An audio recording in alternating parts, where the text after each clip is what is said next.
Thanks so much for joining us today. As you can see from the letters next to my face, my name is Joshua Cohen. I want to do a bit of a background to this webinar series, and then I'm going to introduce our fantastic speakers, Ruth Levine, Megan Clinch, and Christian Ernston.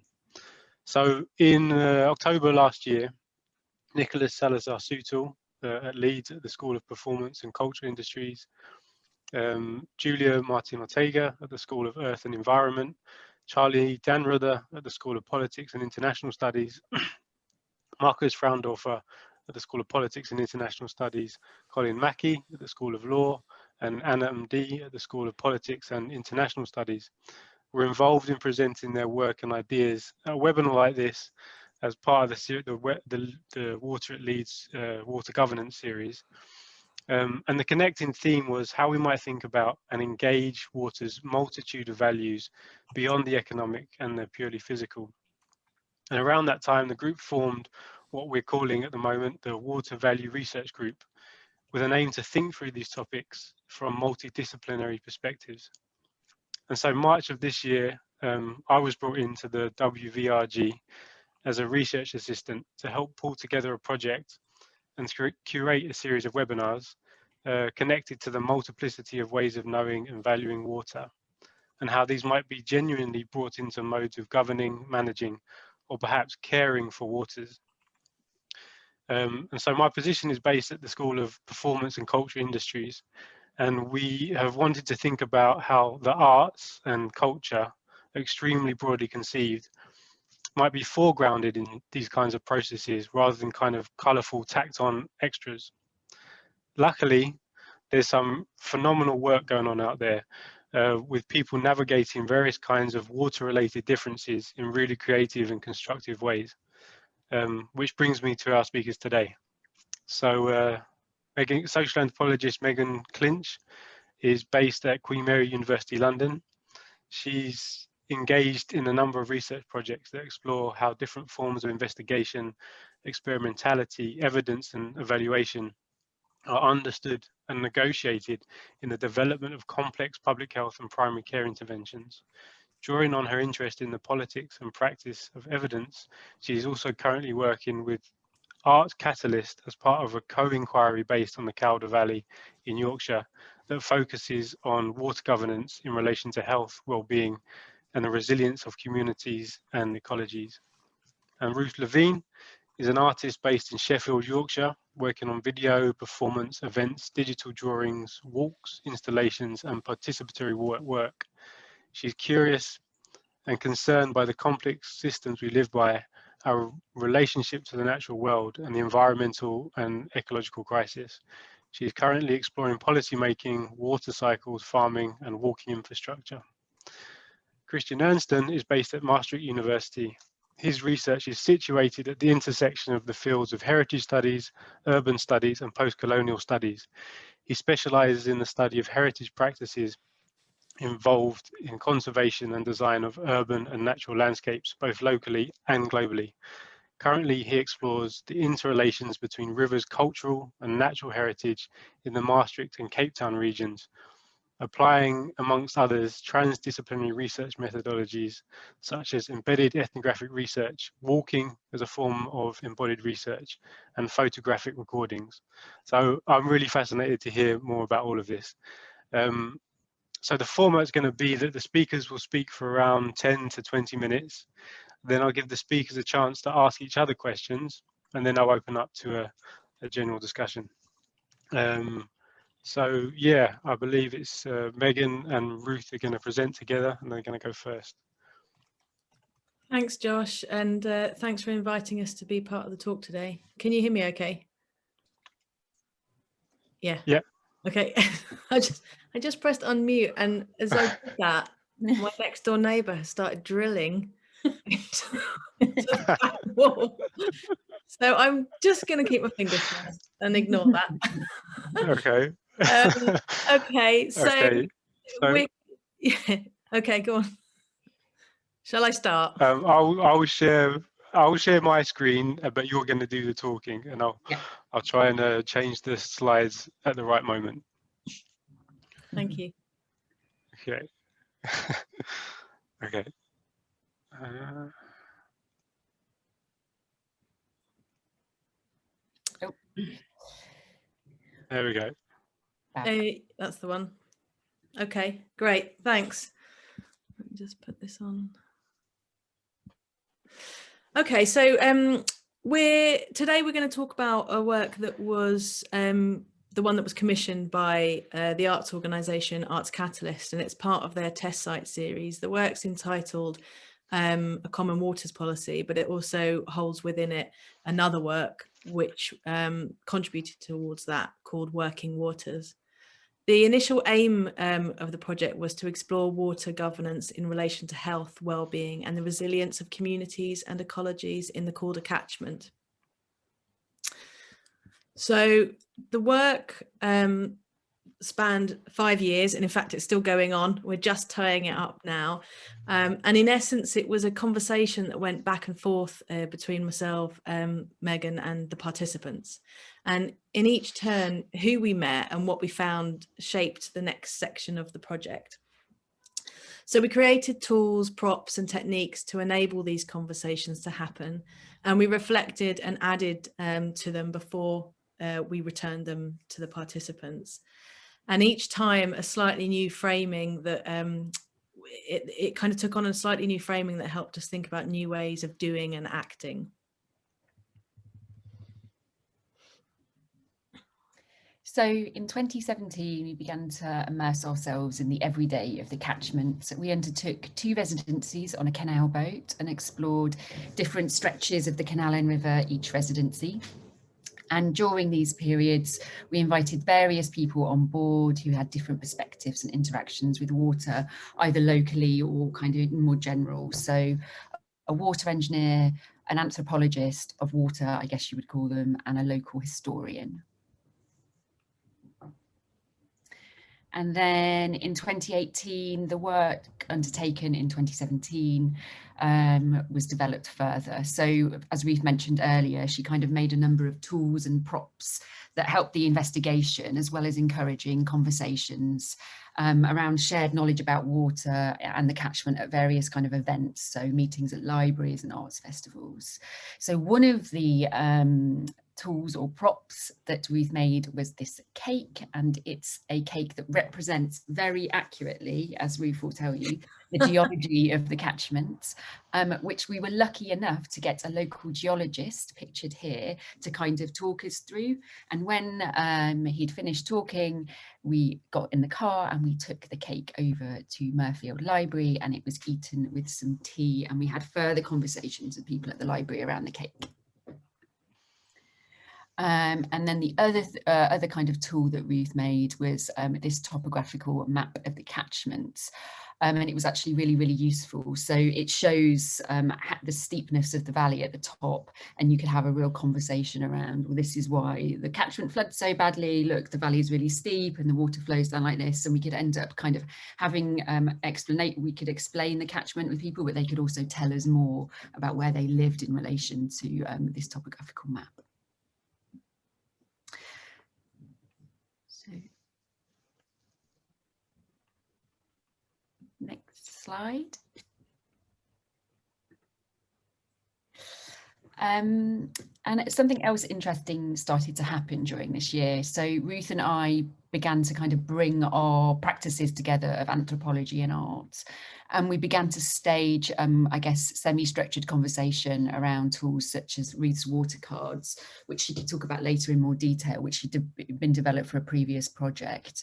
And these kind of prompts enabled us to kind of talk to people so they could show us their view of water from various different kind of perspectives. So their concerns, their frustrations, their water practices, and their dreams of how water should be or could be interacted with in the future.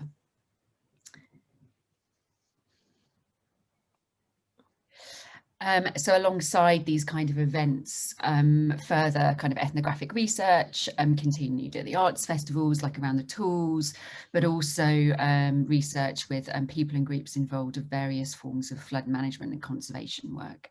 And actually, Water at Leeds have something to do with this slide here. So the slide at the bottom, is a picture of some peat samples that Water It Leads donated for the session at Dewsbury Canal Festival, so people could talk about the kind of absorption of water at the top of the catchment. Okay, so drawing from all this data and research that we were compiling, I began to work with a model maker called David Riley to make what became known as the work Working Waters.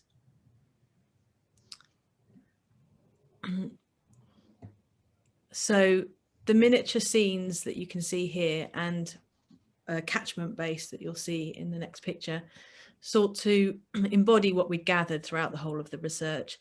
They were easily recognizable and relatable scenes set a curious and playful, they set quite a curious and playful tone to the events that we did with them. But it wasn't long into the sessions that people became drawn into the serious issues that were raised from them. At its most static, Working Waters enabled us all to take the wide-ranging individual concerns people had and share them with each other. And as you can see in this picture, designed with a war room strategic operations model in mind, I even got the made the push stick, which I was really quite pleased about.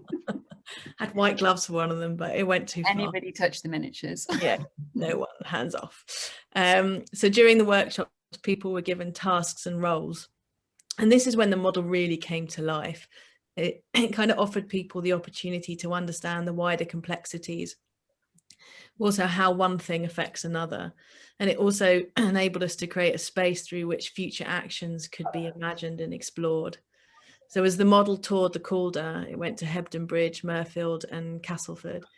The scripts added and evolved, and we developed our sort of skills and thinking with regard to engineering collaborative and equitable spaces for imagining environmental futures. And this in turn helped us establish the foundations for the final work of the project called A Common Waters Policy that we'll talk about in a bit.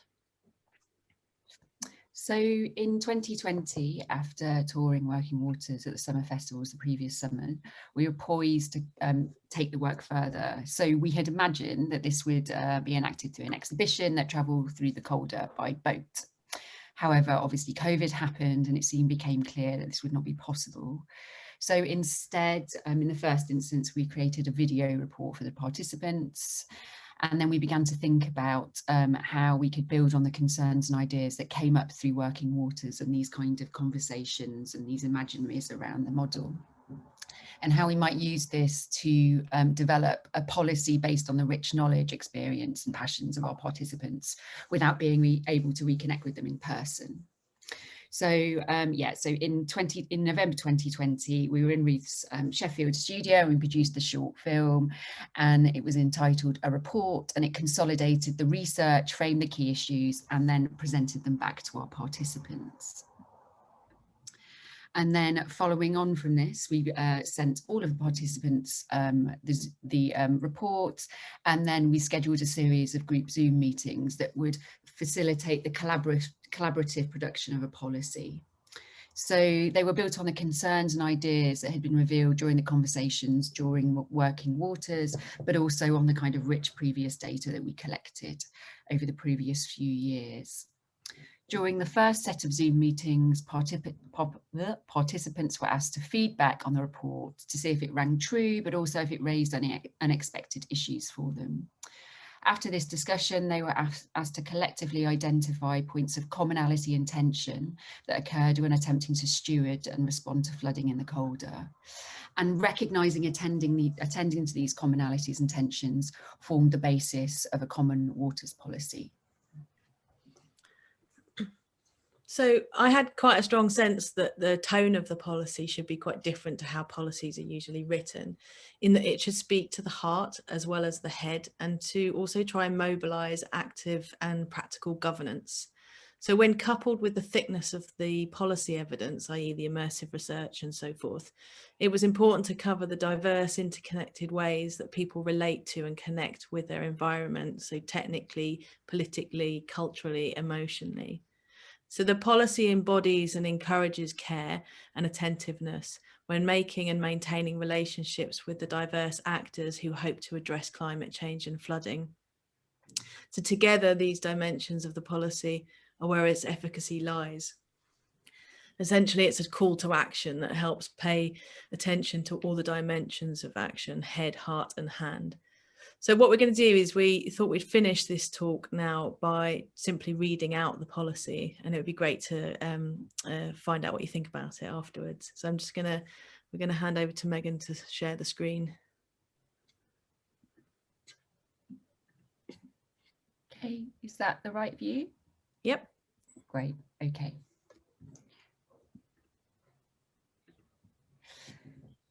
Towards a common waters policy. Oh, sorry, I'm having a slight issue. There we go. We went on a journey to find out what was causing flooding, how it related to the climate emergency, and what we could do about it. Towards a common waters policy is the result of this journey. It is a call to action based on the knowledge, struggles, ingenuity, and hopes of those who we met and learnt from. People who we can all learn from when addressing the climate emergency in our own local environments. Towards a common waters policy calls for a transformation of how we relate to water, nature, and the organisations responsible and engaged in all forms of flood action. Inspired by the concept of planetary health, it insists that the health of humans and the health of the planet are one and the same thing. Given this, the Common Waters Policy provides a practical guide for imagining and doing, rooted in the reproduction of socio-ecological systems aimed at nurturing and protecting natural, social, cultural, and emotional wealth. The Common Waters Policy is also a call to action to help us value and maintain our love for, knowledge of, and dependency on water, so we can protect nature and so nature can protect us. On the following pages are rules of thumb of how to put this into the everyday, so that we can relate to and live with water, learn and govern with water, work with water for the good of all. On relating to and living with water. Expect the rains to fall. Know the source and its journey. Floods will happen. Give space for the waters to rise. Create surfaces for the waters to fall. Harness the power and energy of the water. Respect the power and energy of the water. Let the wildlife and trees work for us. Work for the benefit of the wildlife and trees. Nobody owns the rain. Water is not a commodity. Water is a resource for all. Water is a home. Water gives and sustains life. Use it with care and thought. Work with it, not against it. On learning and governing with water. There is more than one way to know. Respect all knowledge, from head, heart to hand. Look further afield to see what is coming our way. Give voice to those who do not speak. Give rights to the things on which we all depend. Notice the commonalities and celebrate them. Acknowledge the differences, do not fear them. Invest to nurture, not to take. Give sustenance and plan for the future. Govern with care and common purpose. Protect the common purpose with love and law. Celebrate the committed enthusiasts and doers. Encourage them to play. Let rituals arise to help us notice, care, and navigate change. On working with water for the good of all. Make time to cooperate. Ruminate on the right solution for the right place. Nourish those who work for the water and the life it supports. Support and repay them in a meaningful way. Provide the tools needed. Measure in ways that matter. Recognize different values. Work towards equitable solutions. Acknowledge your role. Support one another in the changes we need to make.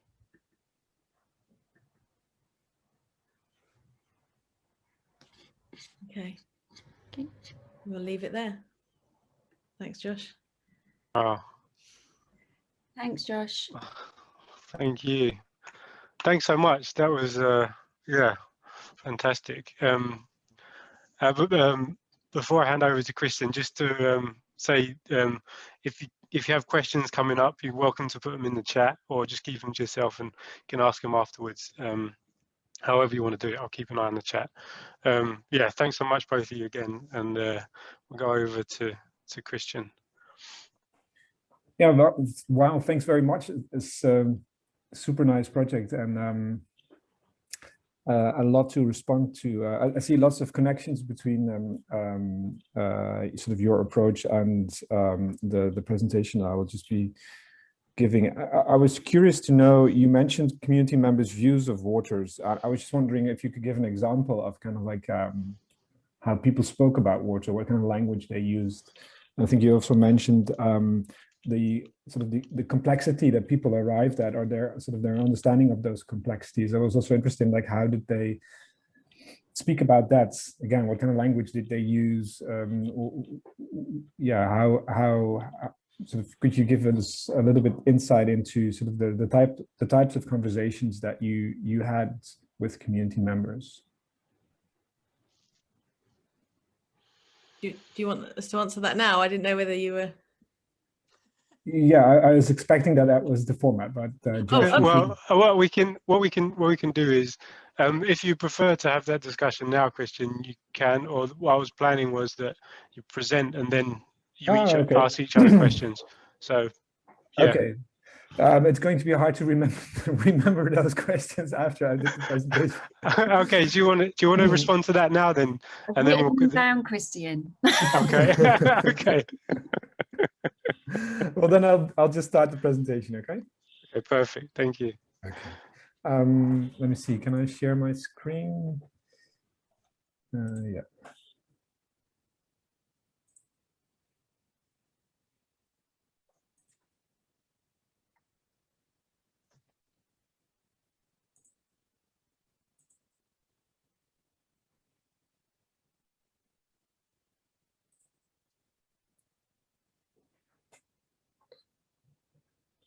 Is this the right screen? Are you?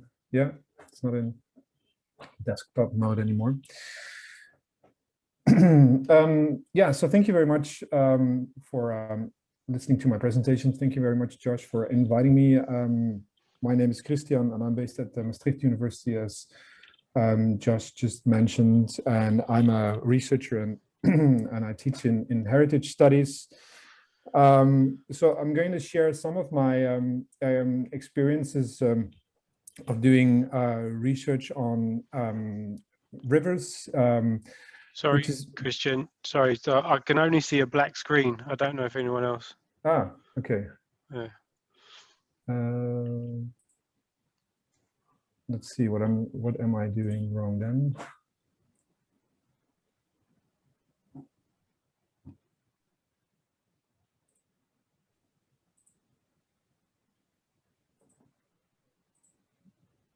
What about now?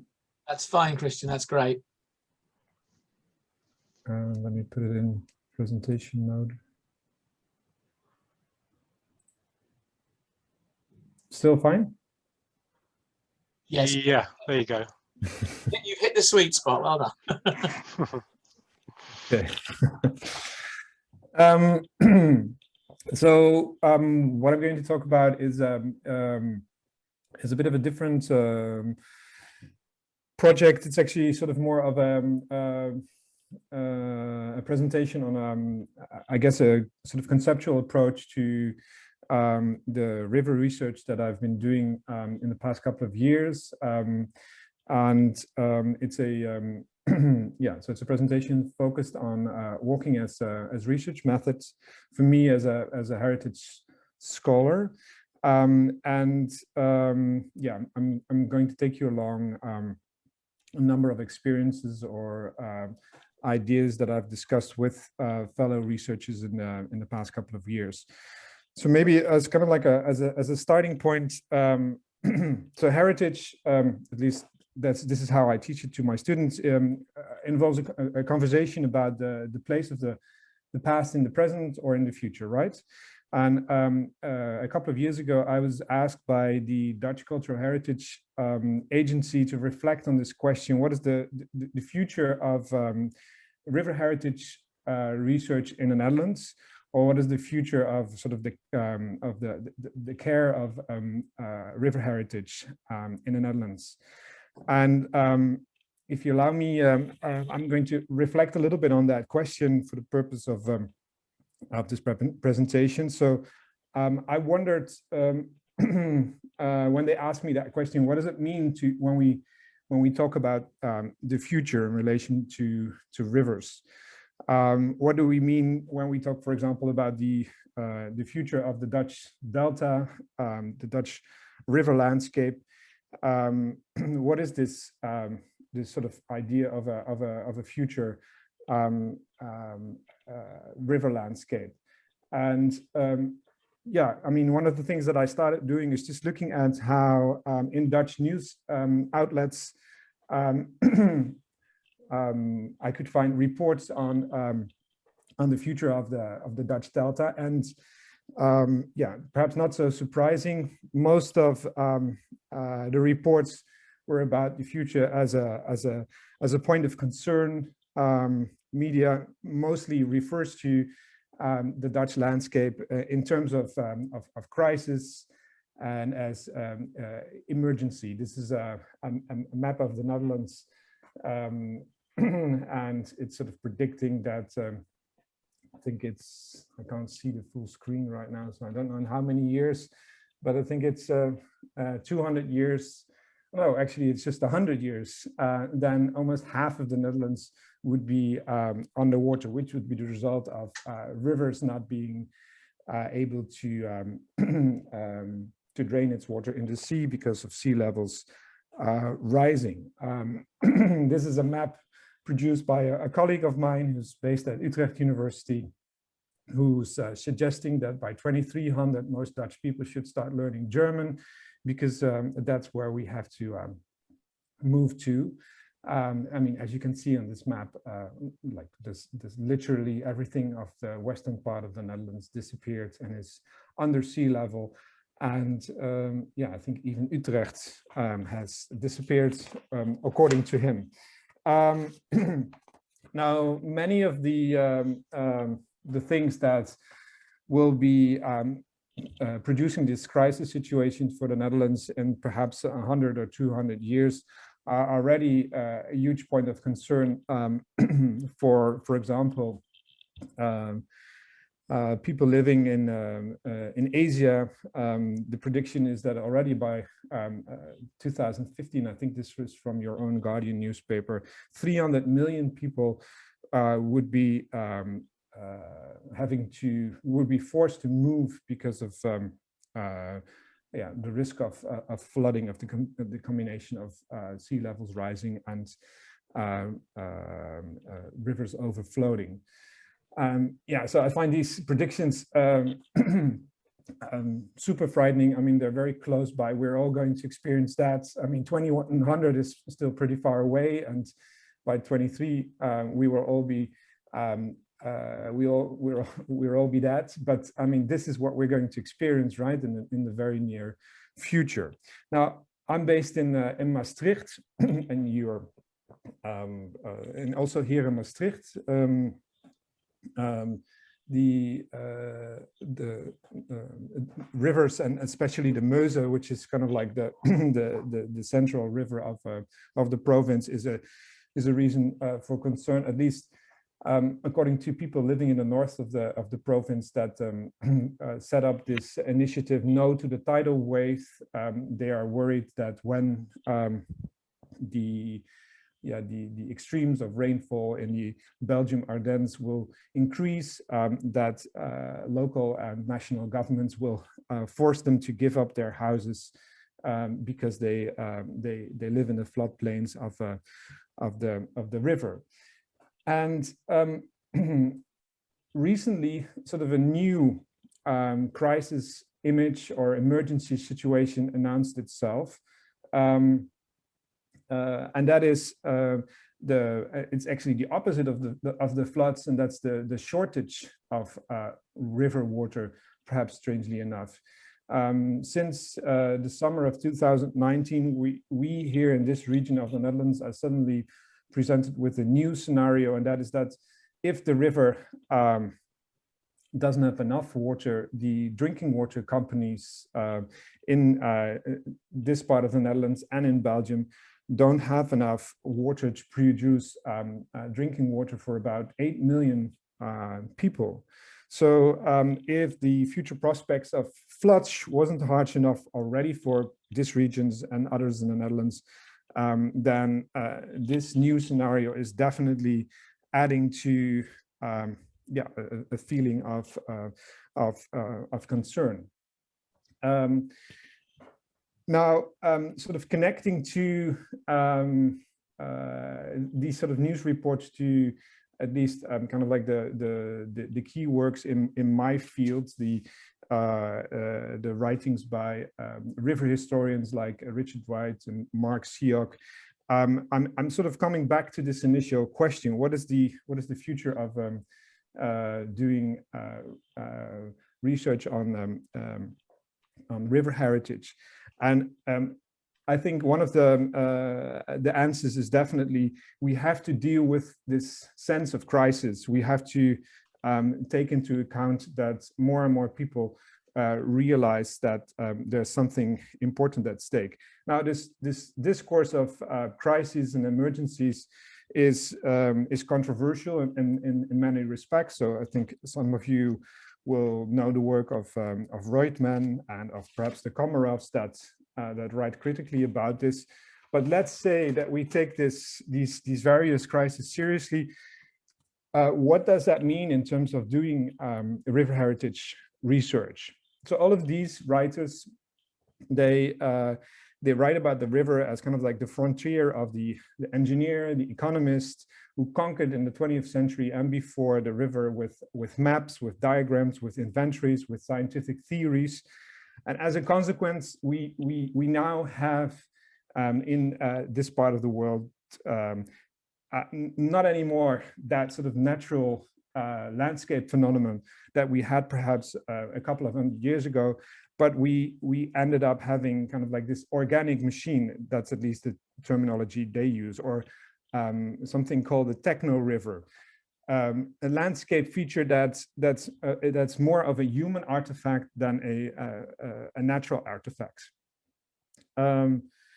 Interestingly, we try to manage these techno-natural phenomena without still fully understanding what our management efforts lead to. And more and more people obviously start referring to this phenomenon nowadays as the Anthropocene river, the river in which all systems have a human fingerprint, which we are constantly intervening in without really knowing what will happen in the end. So what I take from this sense of crisis and the sense of emergency and this sort of desperation about what our own or the correctness of our own intervention as society in river landscape is kind of like a series of questions about whether we have the right knowledge or whether we have the right tools to interact with river landscapes. I'm just going to skip this. So what kind of knowledge do we really need to develop a different relationship with river landscapes? Perhaps a relationship which is not leading to further conquering river landscapes, but perhaps which leads to a different relation with, in my case, the Meuse.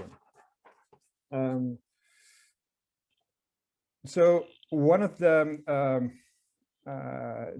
remarks that came to mind, or that was presented to me, or one of the conversations that I had, which stood out, was a conversation that I had with the water company director in this region, Maarten van der Ploeg, and in response to this question is like to the question of what kind of what different types of knowledges do we need in order to not further colonize or conquer the river, he said we need to learn how to love the river more. And he didn't mean this love in a sort of hippy-dippy kind of way, but in a very sort of methodological way. He, at least this is how I interpreted it, he meant loving the river more in a kind of rupturing way, in which we start to understand, as the previous speaker said as well, how much of our lives depend actually on a healthy river. There's a decolonial thinker, Chela Sandoval, who writes that love is a kind of rupturing in one's everyday world that permits crossing over to the other. I think at least that's my interpretation of what Maarten van der Ploeg, this water company director, meant with learning how to love the river more. In my own work, I'm interested in how river love is kind of pushing us to different knowledges, to different ways of sensing, imagining, seeing river landscapes. And as part of that, or as integrated into sort of that ambition, I started to, with colleagues, developing a sort of a series of starting points for what that could entail. So one is looking for a different method. What about if we, in our research as heritage scholars, or as historians, or as anthropologists, we foreground less the visual aspects of the river, but we start using all our senses when doing research. Or so what about if we think of ways of smelling, hearing, and feeling the river and the way it's integrated into our daily lives. Another approach was to think about different perspectives. So what about if we stop thinking about the river from this sort of bird's eye view, and what about if we start thinking about the river from the perspective of animal and plants?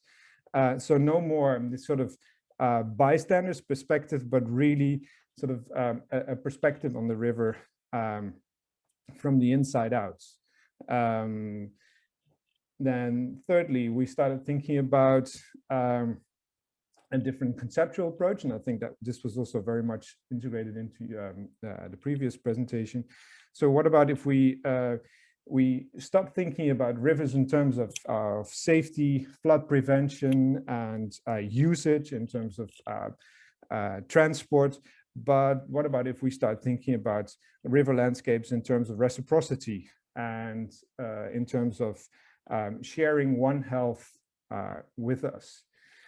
And here I'm inspired by a project of a Dutch activist, Leon Foa, who walked, amongst others, the Meuse River, and researches the potential of drinking the river water, and asking questions about why we can't drink the Meuse River water anymore. And she asked what would be necessary to change kind of like the river landscape again, to be able to have the Meuse as a drinkable river. Maybe in terms of time, I leave it here, and then perhaps I can come back to the walking methodologies later on. What do you think, Josh? Because I think I'm. Sure. If you want to go for another couple of minutes, we still have until 11:30 or 12:30 where you are. 1:30, sorry, where you are. Yeah, that's also fine. So I mean, yeah, if you want to keep going for another couple of minutes and round out, that's totally fine. Okay. Let me share the screen again. Yeah, I'm still sharing, right? Sorry if I'm slightly chaotic. I'm moving house tomorrow, so let's see. Are you seeing my full screen now, or? You see your Now it's thing is better, coming right? up now. Yeah. Yeah, it's coming up now. There you go. Okay, so concretely, we try to sort of put these pointers into practice by a series of river walks, in which we try to both change our perspective, our conceptual approach, and our ways of engaging with river landscapes.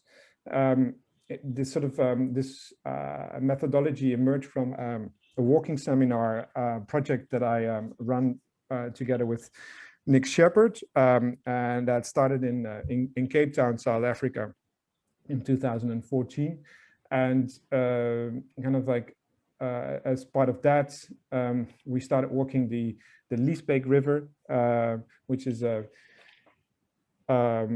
river which is sort of elementary in the Dutch colonization of the Cape region. Was sort of the yeah, I guess you could say in terms of colonial history, the ground zero for the indigenous people of the Cape. It became the section of the Cape where the first contact zones between the indigenous people of the Cape and the Dutch occupiers started. Currently, the Liesbeek River is very much part of the urban fabric. I mean, it's floating through suburban Cape Town, and it's the site of many contested colonial and apartheid histories, and at the same time, very much also part of sort of the challenges of contemporary urban transformation of the city. And another project that I'm currently working on and walking is related to the Meuse River. The Meuse is, as you might know, flowing from France through Belgium to Rotterdam and to the North Sea. And especially in the Limburg region, there are huge rewilding efforts taking place. And this is the way they start with sort of construction site type images, and this is kind of like the sort of the preferred or the idealized landscape. And our project here involves working with community members that used to live or still live along these riversides, and thinking about kind of like how heritage is a way for them to reconnect to these rewilded riversides, which look perhaps quite beautiful, natural, but they are completely invented landscapes based on sometimes over 100-year-old postcards, or based on references of rivers in France, these rewilding efforts to produce a lot of let's say fragmented relations between the communities living here and the river landscapes. yeah, these are some images of the sort of the riverines, which the tributaries to the Meuse River. This is the Geul River that we walked in 2020. We always work with members of the various communities, discuss how these landscapes are changing and how it's impossible mostly for them to affect the changes of these landscapes. Yeah, this is a little bit of I guess self-PR. This is a book in which Nick and I reflect on walking as a methodology. And yeah, sorry, I think I'm going to stop it short here. And I'm curious to hear your questions. Thanks so much, Christian. Do you want to come back to that the question you posed before to Ruth and Megan? Yeah, sure. So like I was really interested in hearing kind of, as I just mentioned, the sort of the type of conversations that you had and the ways in which people, I guess that's because that's what I'm really sort of in the midst of right now. And I'm very interested in hearing what kind of language people use to address their relationship with river landscapes, with water, yeah, I'm interested in hearing how your project is sort of allowing them to renew those connections with water and river landscapes. Shall I quickly? Yeah. So I think, I mean, obviously it depends who you ask and who we were speaking to. I think there were a couple of striking kind of ways of talking about complexity, or maybe not actually talking, maybe talking about more about fragmentation here, fragmentation and water. So for example, somebody who would be in charge of kind of leading the flood response across the council very much talked about it as a number of competing systems all having something to do with water. So the economic system, you know, the cultural system, the natural system, all competing against each other in quite a knowing way. So that was one thing that kept on coming out. And I think that has a lot to do with, I think, something that we've all alluded to, which is for a very, very long time, we've had a very particular kind of technical way of talking about managing water, which has got us in a bit of a pickle, right? So now, I mean, and there's a constant talk in the Calder about how we have these wonderful Victorian systems that just don't work anymore. They're just not fit. They don't fit the world they're in anymore. And it's broken and they can't cope. So that's something that comes up, I think, quite a lot. And then another thing that comes up, so that's quite a knowing way of talking about fragmentation for those people who have that view. And then I also think there's a different way of talking about water, which is maybe not so knowing, which it has a domestic function, I'm standing by the river function. So, but there's still that fragmentation and that disconnection that they're almost talking about a different substance sometimes with a different use, which I think is quite interesting. And again, I think that might reflect, like, you know, we think about water through domestic water supply, and Ruth will have a lot to say about this because her previous work has very much talked about this. And what else did I want to say? So yeah, I think I will stop there maybe. And Ruth, have you got anything else to say on that? No, I think that's a pretty good summary. I mean, yeah, again, it did depend on who you talk to. I mean, there was a striking kind of I'm just trying to think how to sort of, there was a sort of like a lack of sort of the head and the heart experience sort of. So there was sort of isolated sort of approaches, apart from when you got to what Megan talked about, which was somebody who was strategic, whose job it was to be strategic. And very few of that had the space or the chance or possibly the confidence to use the sort of language which came from a different kind of place. At one point we had Zoom with somebody in the environment and agency who was absolutely open to it and fantastic, and then said at the end, for Christ's sake, I've only just learned to use the word care in a meeting, I can't use the word love. This is too far, you're going too far. It really struck me about your water company guy, Christian, who used the word love, and then your interpretation of it. Yeah. So we were quite conscious to put the word love in, but there was something around water as something to solve, water as something that gave them something very specific, and or a water as sort of conflict, in the sense that you know, the anglers on the canal saw the canal in a very different perspective than the cyclists or the walkers on the towpath. So you kind of, you know, it was fragmented. Yeah. When we looked at the picture, I would say. Yeah. Can I just add something else? I think the really interesting thing is when we got to do the Zoom at the end, when we were talking about the policy, and I think one of the things that the kind of conversations that Working Waters set up, we gave permission for people to talk about water in a different way.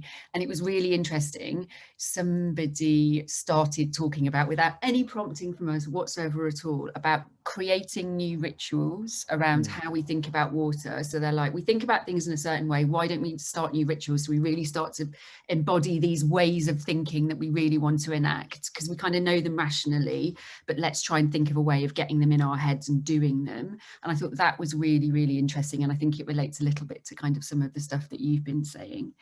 And yeah, what else? I was going to say something else, but I've forgotten. I was going to ask a question to Christian that was around that, actually, because I think that's sort of some of the connections, and in addition to your water company man, Christian, I really picked up on these things around you know, perspectives, like your sort of views on kind of how you could shift the conversation.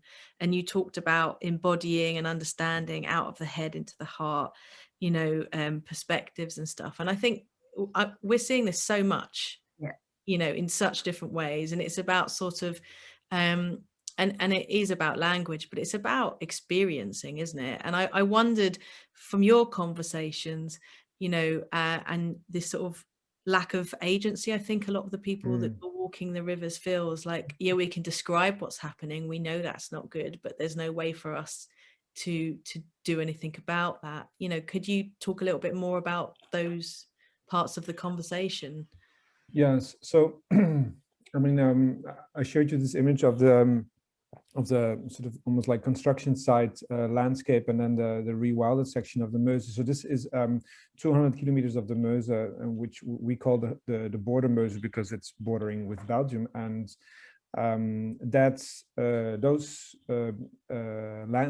landscape was completely redesigned in the past 20 years. So from sort of kind of like an agricultural setting, basically, cows on riverbanks, it's now transferred into this sort of pristine natural landscape. And the communities, the villages of farmers and farm workers are still located in that landscape. So when walking with the descendants of those farming communities along these rewilded river landscapes, they articulate very much their sort of sense of disconnection, sense of disorientation, and the fact that sort of a landscape is overwritten or redesigned by another version or another sort of I guess an idealized version of what a river should look like.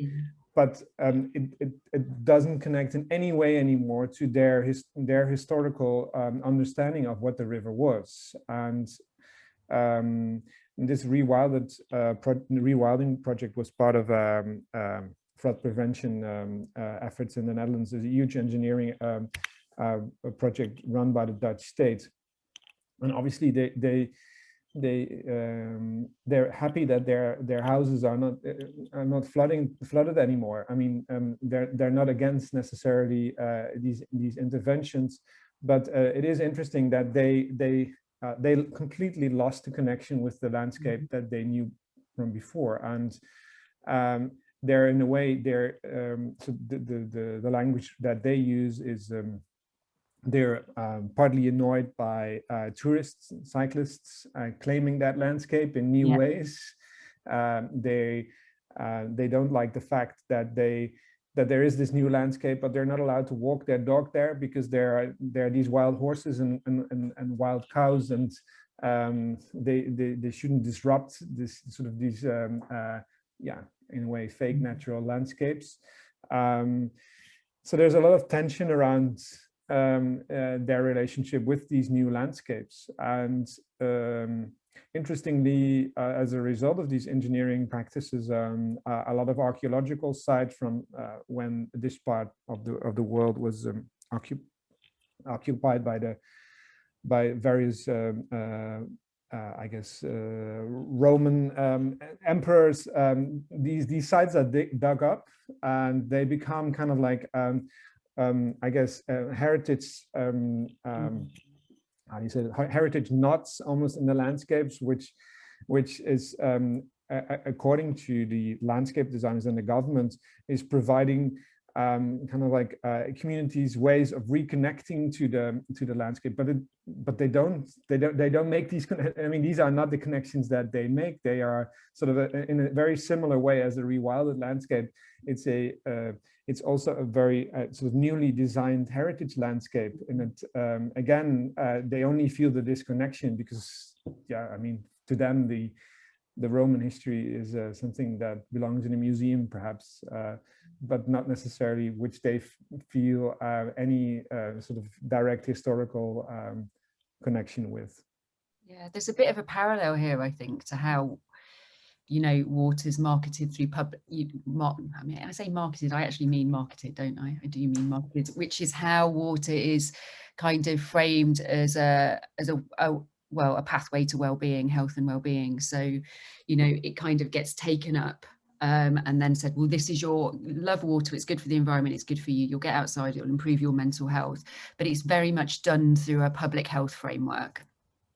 But it's also, there's something else going on as well. It's also very much done through through kind of particular kinds of institutions, so charities, and a lot of institutions which used to be public institutions that then have turned into charities that have to in some way make their own profit for survival. So there's something else going on there around kind of, and I think it's probably the same, you know, it's like this, become a member of a charity, befriend a riverbank, look after it, but there's lots going on here. So it's reproducing a particular kind of relationship which is not authentic to those people, even though it sounds great, because of course we all want to have but it's still quite abstracted from the people who live next to the water. Yeah. So I think that's that thing around sorry, I have to say, sorry, but meaning sits for me behind all this, and authenticity of that meaning and where that meaning's come from. And I think when you know, what we're finding is such a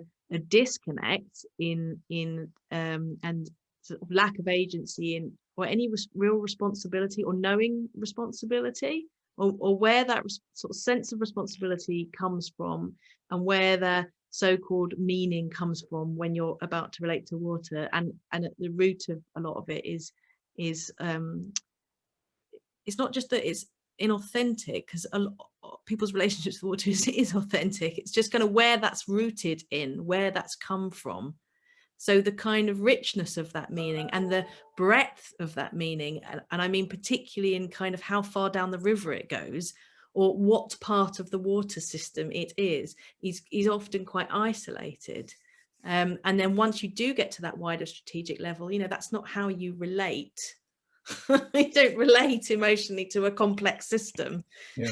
Relate to a kind of something close to you every day. So I see a lot of parallels in the lack of and relationship and the lack of agency and the disconnection that has evolved from the systems we have put in place to manage water. Yeah. It's interesting difference between the Netherlands and and Belgium with regards to the Meuse and sort of the management of the river landscape. So in the Netherlands, the river banks, or the river landscape, is owned by, I think, basically three agencies, I think what you would call charity or conservation agencies. They are the owner, and they sort of in correspondence with each other determine how these landscapes look like. And in the Belgian part of the Meuse, it's completely different. There's like I mean, there are an incredible amount of private and public owners of the riverbank, which leads to, from a Dutch perspective, a sort of a bizarre amount of different ways of river management or river landscape management. But the interesting thing that emerged from that is that local communities started with a project called Contrat de Rivière, so river contracts, where they allowed villagers, citizens, farmers to claim basically parts of the river and propose to local municipalities that they would start taking care of those river sections, creating kind of like new connections with those parts of the river. I mean, it doesn't happen that much yet with the Meuse itself, but a lot of its tributaries actually have Contrat de Rivière, it's in a way a very interesting sort of model to reunite communities with the rivers that sort of flowed through them. It'd be great to hear from the wider group here. And I just want to say, Christian, I would really like to hear and see a link to that. I'd like to find out about more of the river contracts. That would be great. Sure, yeah. Thanks all of you for a great little discussion there. Is anyone wanting to sort of raise their physical hand and show their face and ask a question? Otherwise, I can go look at the chat, because there's a few questions in there as well. Yeah, go on, Charlie. Yeah, this is amazing. Another brilliant session, and so many interesting questions about the methods, you know, about how you edit yourselves. I mean, I think so. On the first talk about, I love the models. So I think that's just a brilliant idea to get people involved in it. And I'd love to do something similar around Brighton Beach. And I'm thinking about the different models. There'd be a pint glass in there and all that, and there'd be some naked bodies and all this kind of thing. And it's such a clever way of doing it. But then the issue becomes, how do you translate that into your document? You've written some beautiful prose on the slides there, which capture the meaning of the strategy. But in some sense, that's the problem with these kind of with writing, isn't it? Because it's solidified and it stays stuck, and it's one representation. I mean, so my question was, how do you deal with this issue of translating those incredibly rich ways of engaging with how people feel about the river? There's very clever methodologies. How do you think about turning that into something which is, you know, in the end, a final output? And how do you feel about the final output that you create? I mean, it might be that no one reads this. I mean, I'm speaking as an academic. Nobody reads anything I read. But I mean, and more people read what you read. But there is a point about closure and the end of the project, which you have to deal with somehow. So I was wondering if you could say a little bit about that. And Christian's thing, I love this idea of the river as being, it's a bit like a drag act, right? So it's like a camped up river. It's like it's a notion of a river which has got an aesthetic from somewhere else, which is brought in and becomes, and conflicts. And again, I swim here I'm in Brighton, swim on the beach. Loads of people started swimming, and people are talking about it as being well-being. And I kind of understood that before. And it's a bit irritating now in some ways. It's taken something away from me. And so I completely understand that. I think it's a really powerful point to say how this new recognition, this medicalization of something I just liked doing has you know, taken some meaning away from it, and it almost becomes an obligation now. But I mean, for those kind of ideologies of rivers and that aesthetics of how we understand how they should be, I think is really interesting in terms of how we understand the planning of rivers.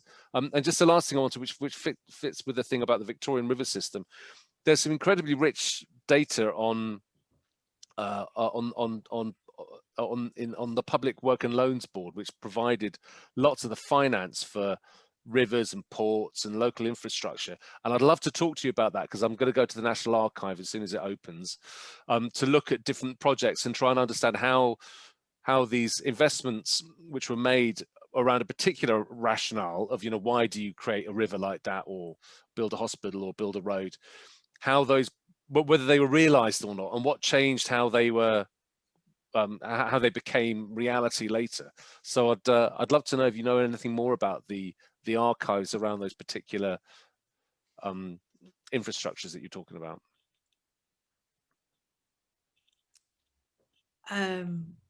I guess I can address very quickly the point around what you do with this outcome, or how you still see the outcome.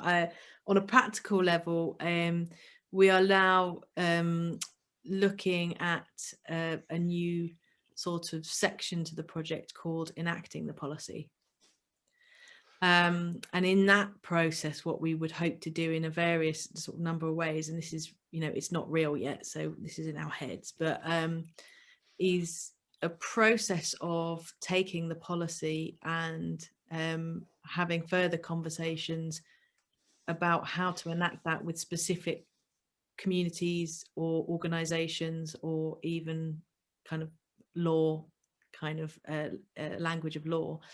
And we hope that by doing that, then that it starts to make sense in their world, and that they start to kind of take it on themselves and give that a momentum, so we can step out of it, if you like. Yeah, and I think the important thing about the policy is it's not necessarily saying this is how you should relate to water. What it's prompting people to do is think about how they relate to water, and how they could potentially relate to it in a different way, which is a slightly different thing. So in that sense, even though it is written down as text, it's a kind of invitation to create different kinds of relationships. And hopefully that means it's not so static and people can take it on. I mean, it obviously comes from the COLDA and it comes from that data, which is really, really important.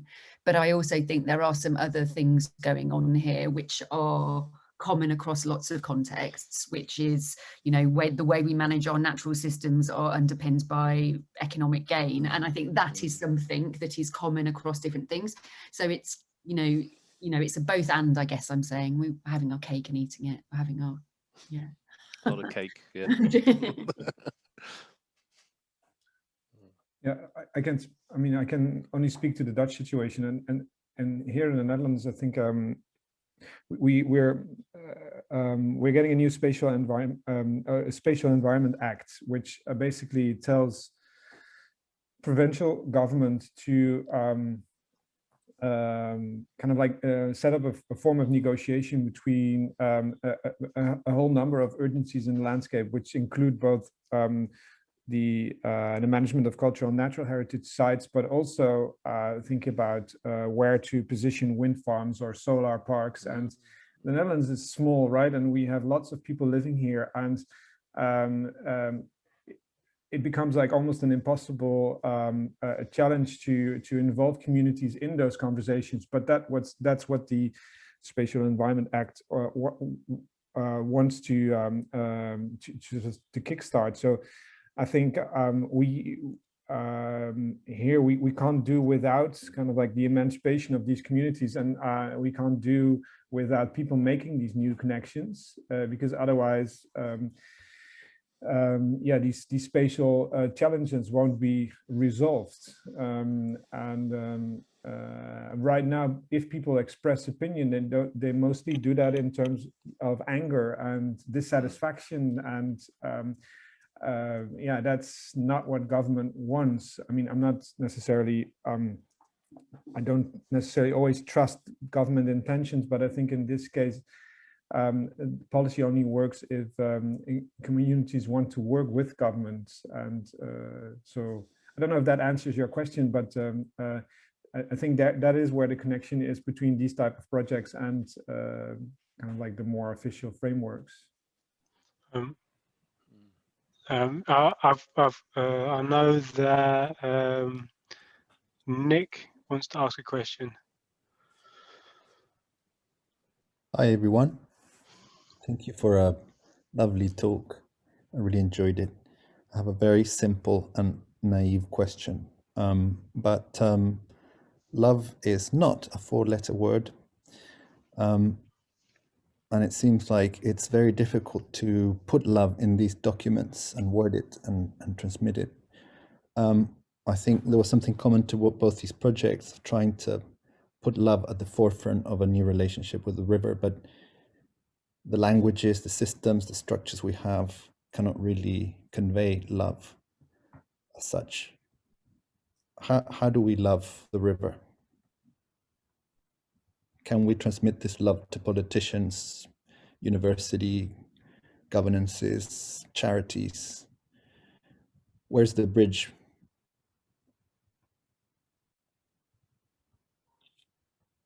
It's really interesting you say that, because I was just thinking about what one of our participants said, and it really relates to Christian. He's just like, I think everybody should go out and just start walking around more, you know, and be in these spaces. And he was like, I think his way of reconnecting and rethinking about how to act was very much about being in the environment and feeling the environment, feeling the love, I guess, in a different kind of way, rather than just through words and language.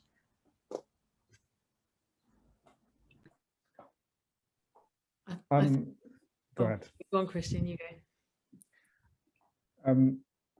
Well, I mean, I'm not sure if this is an answer to your question, but so one of the designers that I collaborated with started the mobile beer brewery and started brewing beer from Meuse water.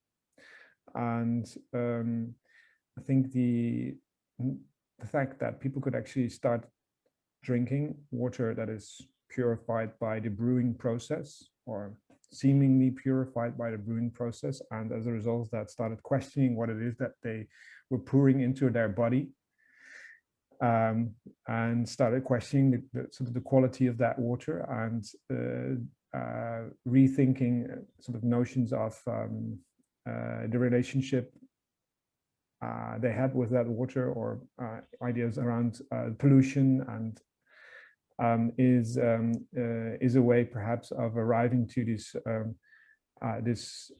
this rupturing of this sort of relationship with the river, or the relationship with water as we knew it, which is perhaps not necessarily the same as falling in love, but I think it does shake things up.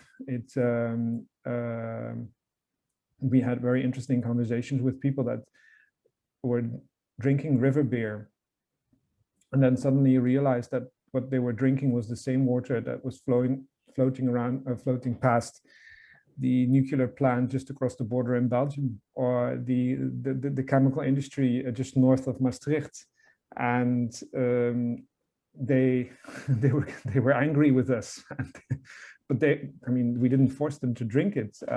It was the type of conversations that we started having were very emotional, and I don't know. I think there was a potential for change and for rupturing and for crossing over in ways which at least don't happen in my experience of doing sort of typical academic research. And yeah.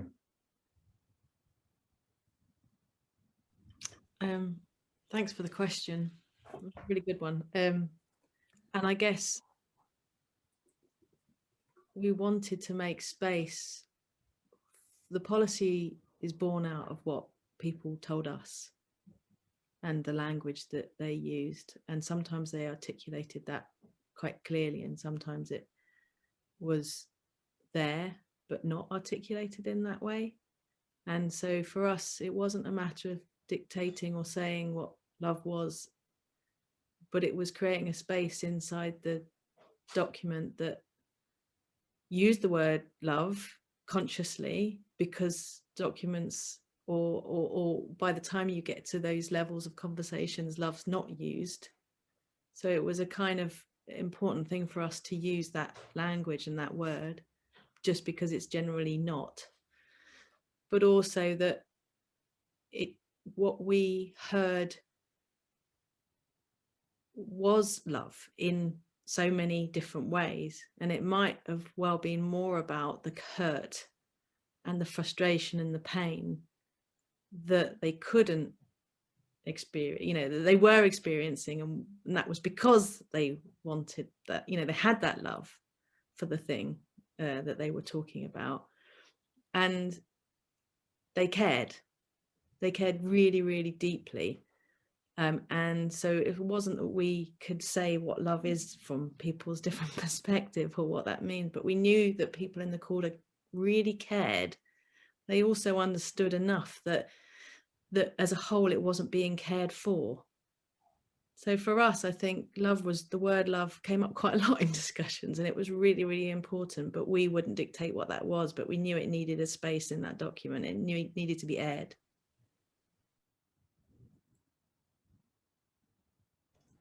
Thanks. I think, I mean, for me, love is close to reciprocity. It's, you know it when someone has yielded and sacrificed for you. It's you can say whatever you want. I love you, I care for you. But until that act of surrender, of yielding, of giving is done, you know there is no love. You only see love when the act of yielding, of surrender has been performed. And it seems to me that one of the problems that you are highlighting here is our systems are not designed to give. They're just designed to take. And even as academics, when we talk about love and we talk about reciprocity, we're still taking and we're trying to give. But even the models of research design aren't made to give back. They're made to produce policy papers for policy groups, publications for small groups of people that will read it, and not to give back to the river. What does the river profit from any of this stuff? I'm not sort of trying to be defeatist. Please, the work you're doing is amazing. I do also work in the same space. And I also have struggled with the word love. And when I see it in the people who live by the river who do give back through care, through picking up the rubbish, through tendering for the riverbanks and the animals and so on. How do we make the systems understand reciprocity, not just by naming it, but by enacting it? And I'm really, really strongly committed to this idea of ritual, the enactment of the giving back rather than just naming it. So I think in the context of the Calder, there's a very, you know, and this is a very small kind of example of how that can happen. I think we've mentioned volunteers a lot. And I think one of the issues with the volunteers is actually they are being used to support and just about keep loads of different forms of infrastructure going, because they love what they do. They love their band of volunteers. They love their nature reserve. But the problem is that it is just complete take. So you have loads of really, really stressed volunteers, and who are ironically, a lot of them have started volunteering because it's supposed to be good for their health, which is just a really bizarre turn. And then you have lots of conservation workers who are like, I know I'm being taken advantage of, but they can do that to me because I'm committed to this work, and they just keep on doing it and keep on doing it. And it was really interesting. And all organizations, I think, who do this kind of work, so small organizations who do like natural flood management, are all in this position. They're just about hanging on because they're, you know, trying to get all of these funding contracts. They have to do this ridiculous monitoring and evaluation work, which is really, really difficult. But, you know, there are little things that they do which are acts of reciprocity. So when they have a group of volunteers, they cook a massive dinner for them. They're constantly giving them tea. They pick them up from the train station. They really, really look after them. And the love is all the way down. And that's about, you know, respectful labor relations, actually, you know, and that is love. So it's really done in those practices. And I absolutely agree with what you say, like it has to be there and it has to be enacted, and a lot of the time it's not, and that's a huge problem. And it is about extraction. That's about the extraction of labor. When we do our research, it's about the extraction of knowledge. So we can talk about these people, absolutely. And I think, I don't know, and I think this is something for Ruth and I to reflect on in the enactments. I think all the way through the project, we were like, we can't just do that. We have to, you know, this has to be giving something back. And I think what we tried to do was the framings was a way of giving people back something. You know, you're stressed out, you're trying to operate in this really complex system. Can we give you a space and time to think about what that is and what that means and how you might do it differently? And that was kind of a light gift. I don't know how successful it's been. I think we'd have to ask them, but I do think you're right. Like maybe that's something we should really think about in our future work when we start to enact the policy a bit more.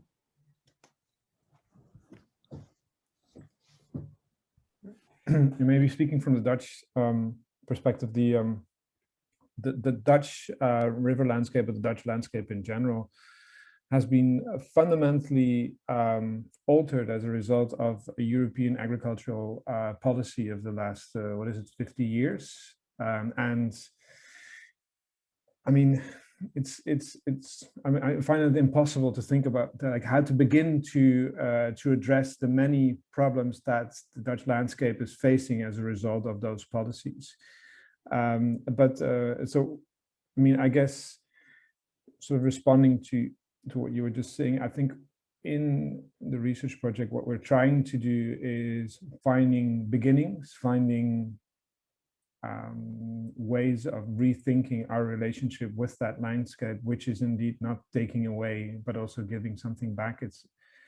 It's about starting to speak about sort of the agency of beavers in designing river landscapes sites, or thinking about the perspective of oak trees on hill tops, and what kind of like river landscape they need. So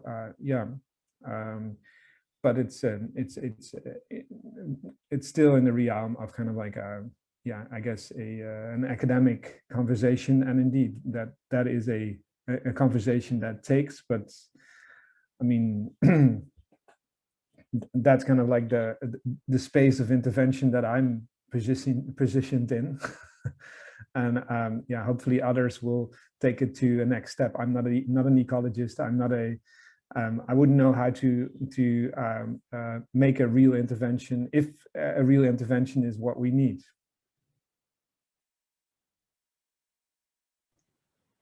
Yeah. We're running out of time. We've got 1 minute left. I don't know if anyone's got any really quick comments or questions they would like to raise just before we sort of close out. Can I just ask how we can keep in touch? Because I'd hate all these conversations from the seminars to disappear, but this one is a really lovely one, and I'd love to find out more about what's happening in Holland and Calderdale, and see if we can keep working together somehow. See where it goes. Yeah, definitely. That's a great idea. Kate, did you have something to?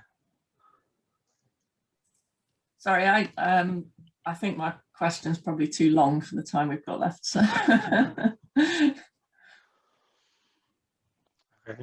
Well, this has been the fourth and final in our series of webinars that were presented by our little research group, and I've enjoyed them so much. And just speaking to presenters, the conversations that we've had going, and hopefully we can all stay in touch. The recordings from all of the sessions should be available very soon. And yeah, I just want to say thanks to everyone that came along. If you asked questions, if you didn't ask questions, sorry if we didn't get to all of the questions there in the chat. Thanks to Steve Ansell, who is artistic director at Stage at Leeds and Stage at Leeds Digital, who's handled all the technical side flawlessly. Yeah, That's it. Thanks so much, everyone. It's been great.